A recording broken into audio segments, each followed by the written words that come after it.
Hi there, I'm Rebecca and a really warm welcome back to my channel, PumpkinBecki. In this week's video, we're going to have a little look at my Forsythia. Let's get started.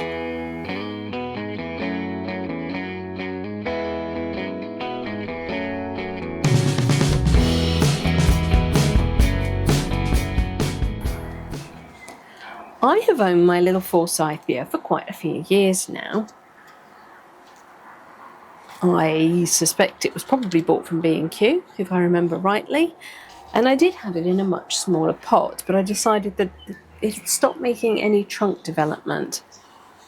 So I have now put it into a normal nursery can just to see if I can encourage it to thicken up at all. It flowered beautifully, so many flowers this year, but there's a lot going on with it that I need to have a look at. I've got crossing branches which are rubbing, things growing in the wrong direction. It needs addressing. So although we're not going to look at anything in the pot today,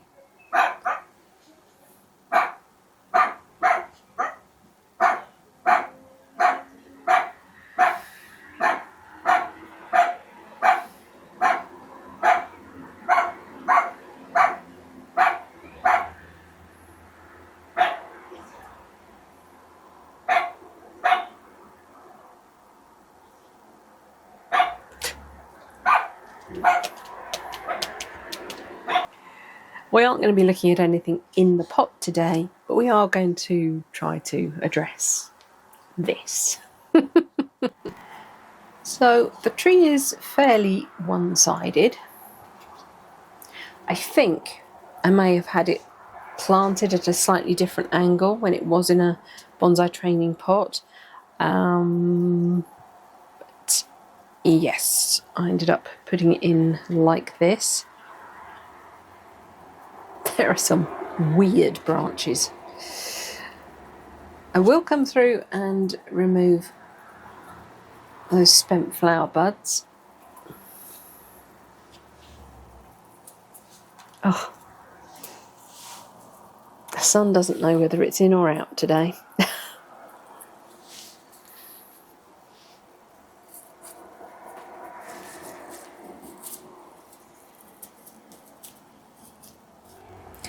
So here I've got a branch that is coming round the back of this slightly thicker one.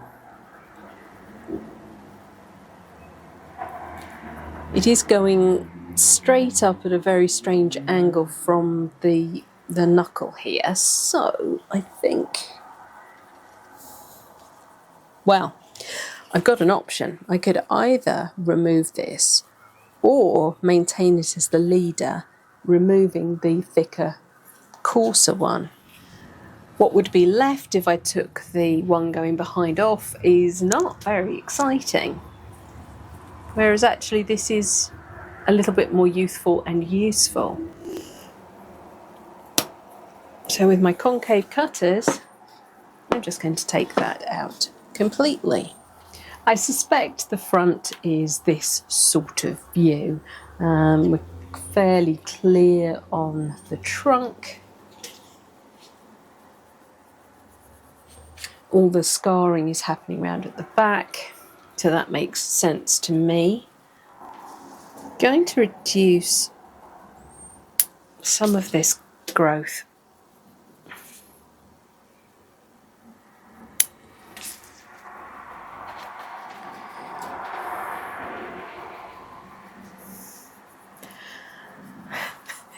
It's such a pig's ear, this tree. It really is all about the flowers, I'm afraid. I've never been very enamoured with it as bonsai material. If you cut it back, sometimes it doesn't grow back very well. It's yeah, it does its own thing. If I prune it back, there's a chance, there are some adventitious buds, there's a chance that some of those will pop.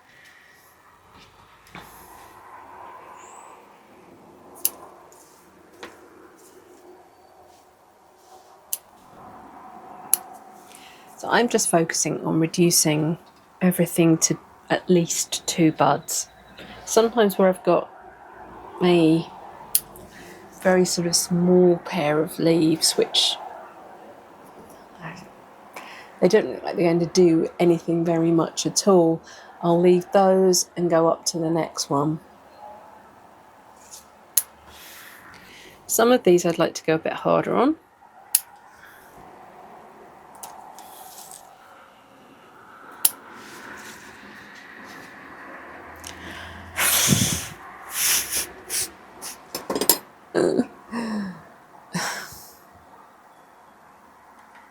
It's just, this isn't a pretty specimen, and this is the sort of thing you go, I'm going to give up with that.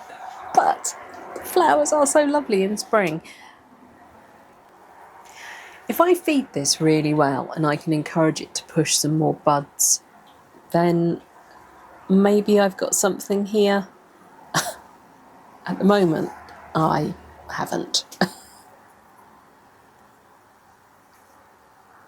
There's such huge internode distances. But the possibility of buds, there are buds everywhere, they just haven't broken. And I don't know whether that is just what this tree is going to do, or I'm just not pruning it in the way that's going to make it do something better.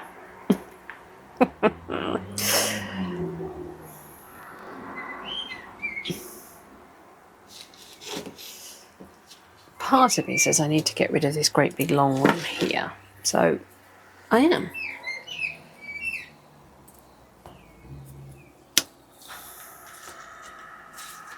That's an improvement.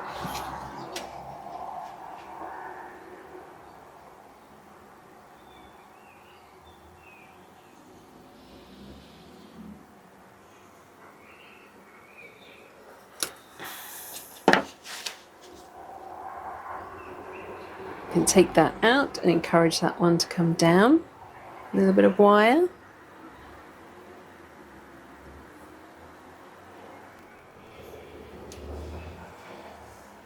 Yeah, I'm going to be brave and go to there. Let's get some cut paste on that big cut that I've just made.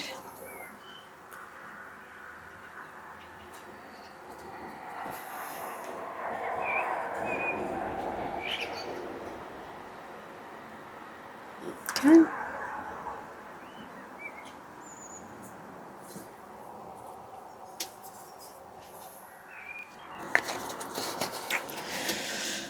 I'm pretty sure I gave this essentially a year off pruning last year because I have been a bit tough with it. I mean, I know it's just a garden shrub, and you know that's kind of what they do, what they're used to, but I'm going to take this new one off completely. I'm pleased that it has put out a new one here and a new one here. Although that does give me a bar branch, it's going to give me stuff on this side of the tree, whereas at the moment everything is around this side of the tree. Do excuse my finger. I was pruning my front hedge with my Felcos and it's given me blisters everywhere. So that it looks horrible, but it's not. It's fine.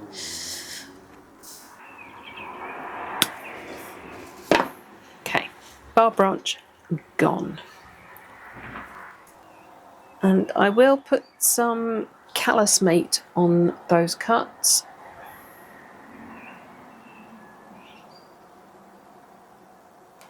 Which is the thinner, runnier paste. Oh, no, technically it's still a paste, right? There we go. So my hope is that this year we're going to start pushing new things this way, developing some branching. I am going to call that done, but I'm also going to give it some more feed. It has already had some biogold, but I am going to give it an extra boost. I could take this and try and make some cuttings from it, but to be honest, I don't love Forsythia enough as bonsai material to bother to do that. So, no. I'm going to put some wire on this branch just to see if I can encourage this one to stop growing up quite so much and bring it out sideways.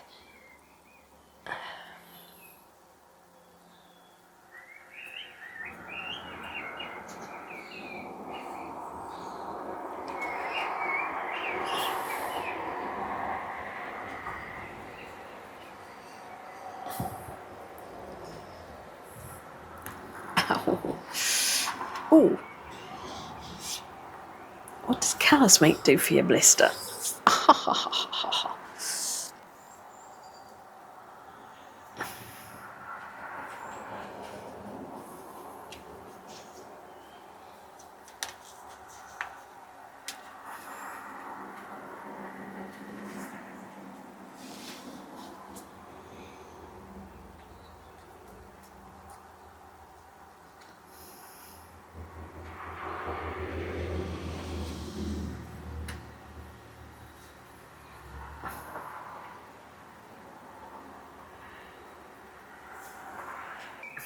Right, well, that was a quick one.